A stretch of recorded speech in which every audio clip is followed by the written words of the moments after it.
to start like your own solo career aside from the band? Well, one of the things that was really important to me when I was younger was to be able to do all the kind of music that I wanted to do. And as the band progressed, I didn't really necessarily. I loved like heavy metal bands like Metallica and classic heavy metal bands. I was never into like the kind of hardcore and that kind of thing. I was always into like classic rock, classic heavy metal bands, and then also like melodic punk rock bands like the Misfits and stuff like that. So I always wanted to do music that was kind of in that vein, and when we started Black Veil, it was more like that. When I met Jake and Jinx, they were really into the more operatic kind of like thrashy metal, and I think that we really melded those things well. And over the course of time in the band, our sound has become kind of, it's a lot of guitar solos, a lot of gang vocals. It's a representation of all the stuff that we like, and yet I still really artistically wanted to do this other stuff. And then we did it, and it was so much fun, and I'm going to do another one now in October, because I'm loving it. It's funny that you said like Metallica inspired you, because I was like talking to my mom. I was like, Mom, listen to this Metallica song, and then listen to Black Veil Brides, and like the comparison. I was like, I bet he likes them. Yeah, absolutely. We're all big Metallica fans. I mean, obviously, most people could probably hear that in our music. But yeah, I mean, I think that doing this is just a different experience. It's really different in every capacity. When you're in a band for a decade, those people that you're with every day, it's like a family thing. If you had any like really good, like really personal people inside you that like always made you pursue your dreams a bit more. I'm sorry, could you repeat the first part? Like you're. You said, do I have any people inside me? Did you ever have people like you personally knew that like always like pushed you forward to your dreams always? Yeah, my father, my dad. My dad and I are best friends. He was my coach my whole life, whether it was in sports or in whatever else. He'd push me, and he was really hard on me when I was a kid to be great. I have "Be a Warrior" tattooed on my hand because that's what he would write on all of my, whether it's football or hockey or whatever else, he'd write that on all my equipment. That was a big part of my life, was to, like, the connection that I had with him.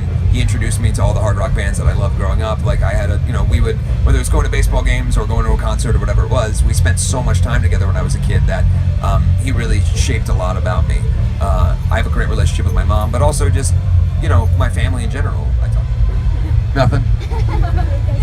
Hello, how you doing? I'm good, how are you? Fantastic. Can you tell us a little bit more about American Satan? Yeah, what do you want to know? All of it. So, I guess we'll go back to the beginning.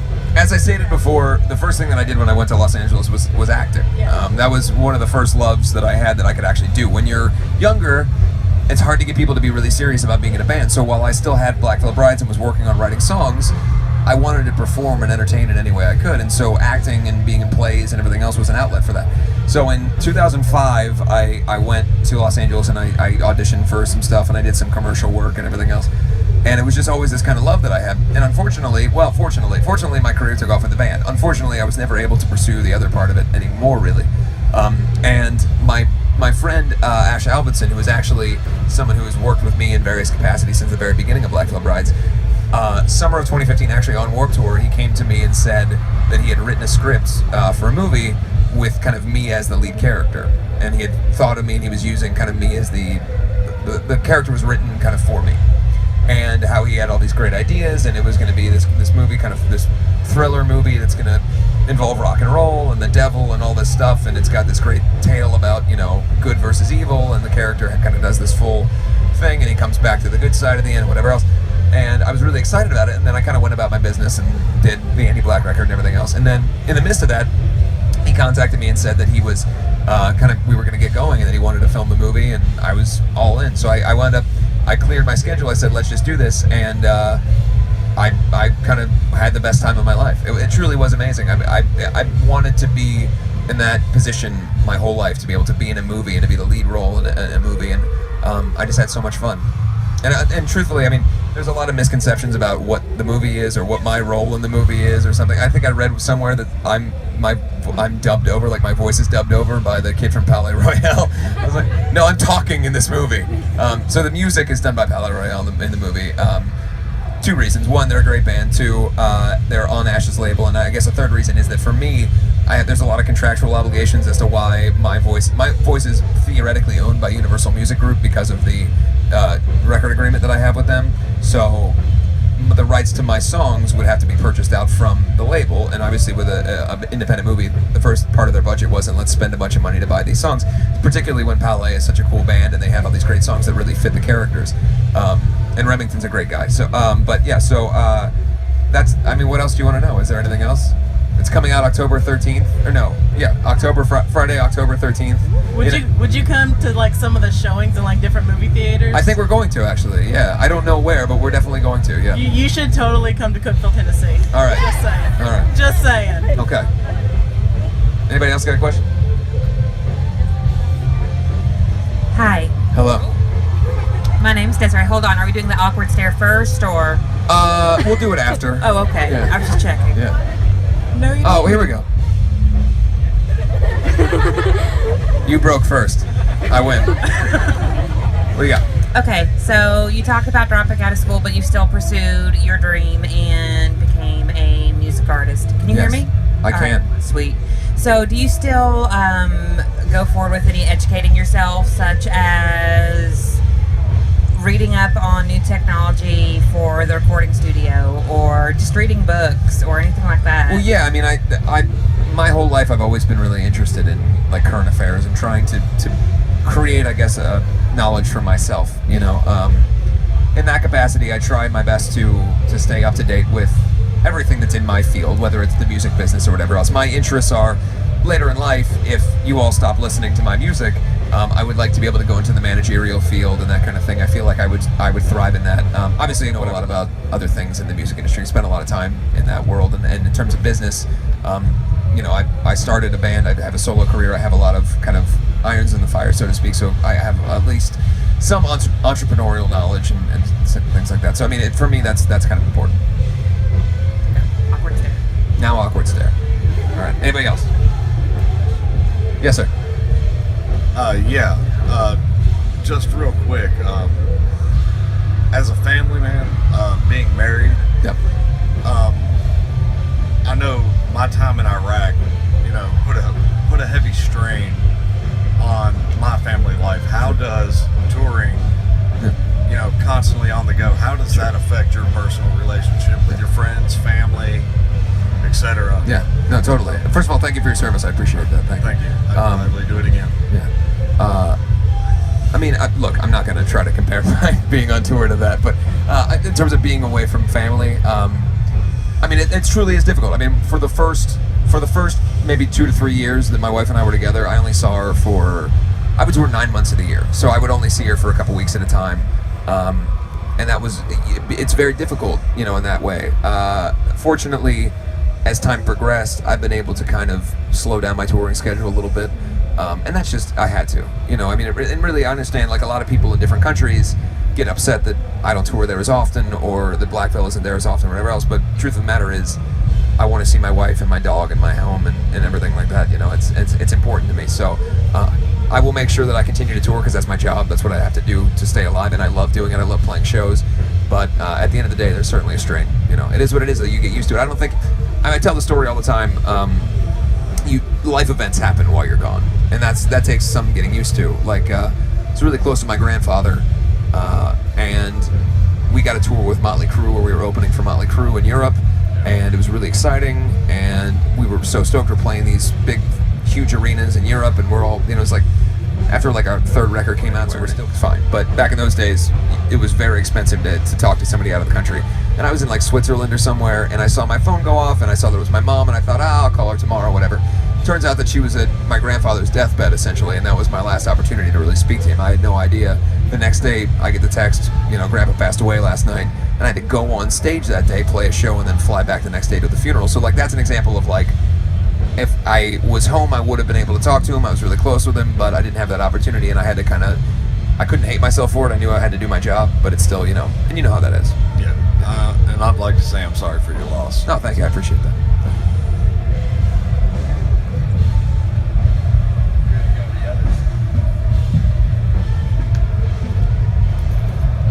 Hi, I'm Jessica. Hi, how you doing? First, I'd like to apologize for looking like I was praising you during your performance. Like you were what? I was like, my mom said I looked like I was praising you. Oh, okay, that's all right. People put their hands up during a show, that's fine. But There was one person who just kept telling me to not do something the whole show.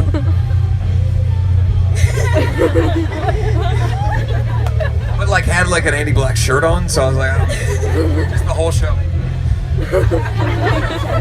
I don't know if it was like get down or sit lower. I don't know. So then I literally for like a second I like kind of lowered my body a little bit. Like, is this what you want? Anyway, sorry, continue. Okay, so where I go to school at, like being in the alternative scene is very looked down upon. Sure. Like last year, I had to go homeschool for it Yep. because it was so bad. And when you were younger, you said that you got bullied a lot. Yep. Like, how did you? Like for me, it was your music. Thank you very much for getting me out of my slump last year. But how did you personally get through all that? Well, I mean, for me, it was more about having this plan, right? So I knew that I was gonna do this. I wanted to do this. I wanted to be on Warped Tour. I wanted to be in a band. I wanted to do all that stuff. And so the more and more I put myself into that, the less I really gave a shit that there were all these people who were being mean to me, or like I was detached from culturally from the rest of the school.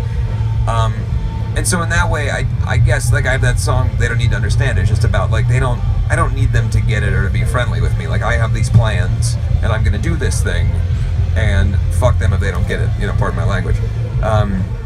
But yeah, I mean, I think that, and I give that advice all the time. Like the truth of the matter is, you can't make other people nice. Some people are just assholes, and it's the way it is. And you know, that's maybe not the nicest thing to say, but it is true. Some people are just kind of jerks, and you just go like, screw it. You know, if they're gonna be mean to me, I don't have to be an asshole. I can just be myself and have fun and do things that are constructive and positive, and make my own way. As long as you're not hurting yourself or anybody else, it shouldn't really matter to them what you do. And hello. My name's Ivy. Hello. I can't do. How many times do you have to like go through and? Am I making a face or something? Oh, I'm just leaning my whole face on the microphone. This is going well so far. It's all right, Ivy. Sorry. I've been listening to you for like 7 years, so you've been like a big part of my life. So, Thank you. I appreciate you telling me that. but like, how many times do you have to like go through and like reread your songs and all that before you know like that's right? Every song is different. Some songs I'll write in 15 minutes and the lyrics feel perfect. Sometimes it'll be days. It really depends. Generally speaking, the best songs I find, the ones that connect the most with people, are the ones that come the easiest. A song like Savior or In the End or other ones, the lyrics for me, I wrote in 15, 20 minutes. Some of the ones in the last record, when I was kind of struggling to come up with what the hell I was going to talk about, I can tell. You know what I mean? Like you can tell. The songs that I think really stand the test of time are the ones that are so immediate, and you're only lucky to get those every once in a while. So.